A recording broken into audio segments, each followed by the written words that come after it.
মাছের তেল ঝালে ঝালটা একটু বেশি করে দিবি। আচ্ছা, ঝাল আর তেল এই দুটো দিলে তো তবে তেল ঝাল হলো। ফুলকপি, ডিম, এই যে বাটা মাছ। এই দেখুন বন্ধুরা, বাটা মাছগুলো দেখুন। এই বাটা মাছগুলোকে শোলা বাটা মাছ বলে। আর একরকম বাটা মাছ পাওয়া যায়, সাইজে একটু ছোট আর সাদা সাদা দেখতে, সেইগুলো খেতে ভালো লাগে না। এই বাটা মাছগুলো বেশি ভালো লাগে। সেগুলো কুড়চি বাটা। হ্যাঁ, এই মাছগুলো 1 কিলোর বেশি হয়ে যাবে বলো? হ্যাঁ। বন্দে মাতরম, জয় ভারত। আজকে বাটা মাছের ঝাল দিয়ে কষা করে একবারে ঝাল দেবে আজকে বলছে। আমি খুব খাবো আজকে, আর টেনে ঝালই খেয়ে নেবো আজকে। কোপ ডুবি খেয়ে নেবো বাটা মাছের ঝাল, যা হয় হবে। কত দেখি ঝাল বেরো টেরো নাকি দেখবো আমি।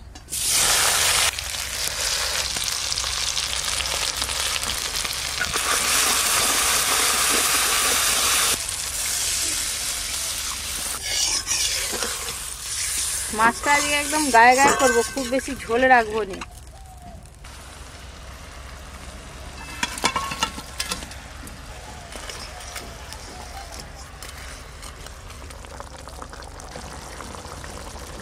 বাটা মাছের তেল ঝাল হয়ে গেল।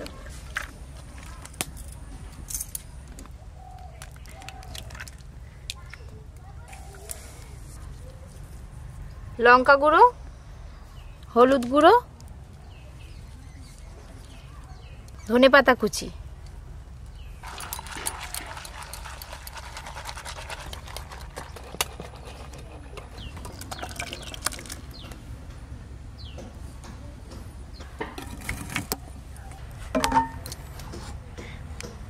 হ্যাঁ বন্ধুগণ, 20-25 মিনিট কোথাও চলে যাবেন না, এখানে থাকবেন। এখানে রান্না হচ্ছে।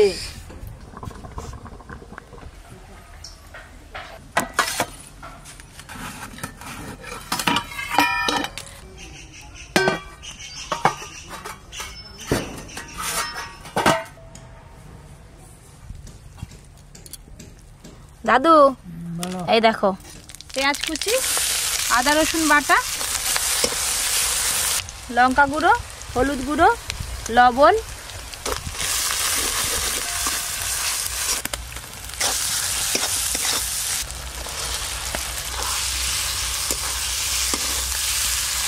এই দেখুন একটা পিসও কিন্তু ভেঙে যায়নি। কি সুন্দর মশলাগুলো লেগে রয়েছে গায়েতে।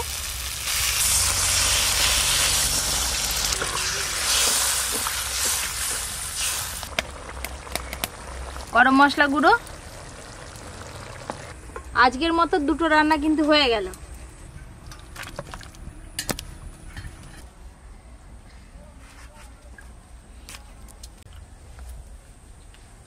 ফুলকপি ডিম দিয়ে যে এত সুন্দর একটা রেসিপি হয় এই প্রথম দেখলাম। আর এই যে বাটা মাছের তেল ঝাল। দাদু নাও, আমাকে 2টো দিয়ে দিয়েছো। আমার খাও। ও টুকটুকি মা, তুমি যা একবারে জোড়া জোড়া দিয়ে দিচ্ছ গো। এই দেখো, আবার তোমার পাতে যাচ্ছে একটা নতুন রান্না। নাও এনে শঙ্কর, দাও দেখো, ঝোল দাও তো।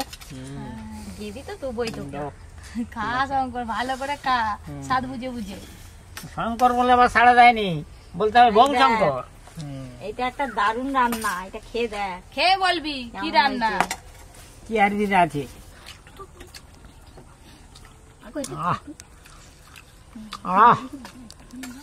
কি জিনিস খাচ্ছি বুঝতে পারা যায়নি এর ভিতরে কি আছে বলে।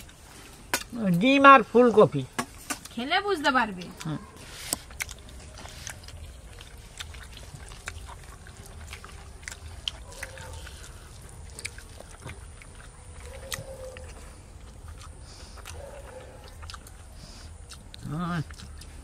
অপূর্ব স্বাদ, অপূর্ব স্বাদ। এই স্বাদের তুলনা নেই। থ্যাংক ইউ কপি দে। হ্যাঁ, এই যে রান্না করছো, থ্যাংক ইউ। বাহ বাহ, আজকেই প্রথম শুনলাম এই কথাটা, আমার মন ভরে গেল দাদু। এই যে দিদি কি যে বানাইছে, পুরো পনিরের মতো লাগছে, খেয়ে দেখি।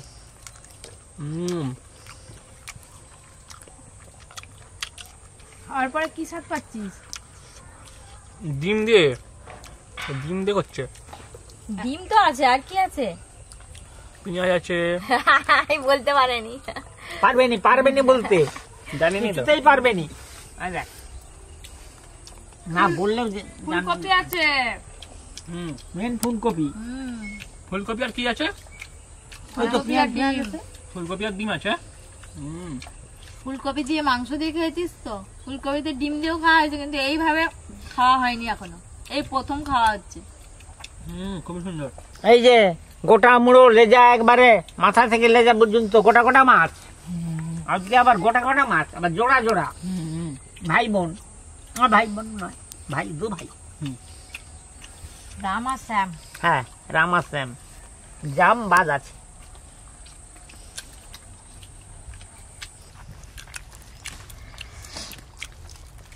এই ডিম রান্নার এই গ্রেভিটা দিয়ে আর কি ভাত খাওয়া যাবে, যা সুন্দর হয়েছে। দারুণ হয়েছে কিন্তু রান্নাটা। এই দেখো পিসগুলো যেমন সুন্দর, আর খেতেও তেমন সুন্দর হয়েছে, একদম স্পঞ্জের মতো। দেখো দিদি টুপটুপ করছে। হ্যাঁ, ফুলকপি ডিমের অসাধারণ একটা স্বাদ। এরকম ভাবে বাড়িতে একবার হলেও রান্না করে খাবেন, সেটা একদম ভুলে যাবে।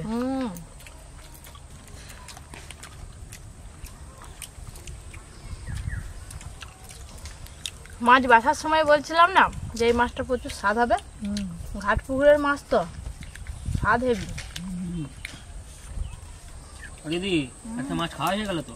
আমিও তো একটা খেয়ে নিলাম, আবার নেবো দাও। আর একটা পড়ে আছে আমার। যেমন চেয়েছিলাম সেরকম হয়েছে। ঝাল ঝাল। হ্যাঁ। এই দেখো শঙ্কর আবার নিচ্ছে। দাও না, আমি তো আছি। শঙ্করকে হেভি লাগছে। এই ডিম দিয়ে বাঁধা এই ফুলকপি দিয়ে হেভি লাগছে। এই যে বাটা মাছ, হেভি স্বাদ। ঘাট পুকুরের মাছের কিন্তু স্বাদই আলাদা। তেল ঝালটাও ভালো, তেল ঝালটা বেশ ভালো হয়েছে, কষা করে ঝাল দেওয়া হয়েছে। এরকম যে বাটা মাছ দিয়ে তেল ঝাল করতে হবে এর কোনো মানে নেই। চারাপোনা দিয়েও আপনারা এইভাবে তেল ঝাল করে খেতে পারেন, কিন্তু ঝাল দেবেন, ঝাল ঝাল লাগবে, ঝাল ঝাল খেলে ভালো লাগবে। আজকে খুব ভালো স্বাদের খেলাম, একবারে হেভি, একবারে তুলনা নেই। রান্না একবারে দুরকম স্বাদ, হ্যাঁ। দারুণ হয়েছে। এই রান্না তুলনা নেই। আমার তো খাওয়া হয়ে গেল। বাটা মাছে দাদু কাঁটা বেশি, একটু দেখে দেখে খাও। দাদু ঠিক দেখে আমি দেখে সব নেবে। আমি সব চিবি সব মেথিকে ফেলে দিলে সব একবারে চিপাই হয়ে বেরিয়ে যাবে। ছাড়ানা ছাড়িনি নেই, একবারে পেটে গিয়ে ছাড়ানা হবে। এই পেটে গিয়ে ছাড়াবি। তোমার হোল্ডার মেশিনে দিয়ে দাও, আহ, পিসাই হয়ে বেরিয়ে যাবে। এই তো হোলারে দিয়ে দিলাম।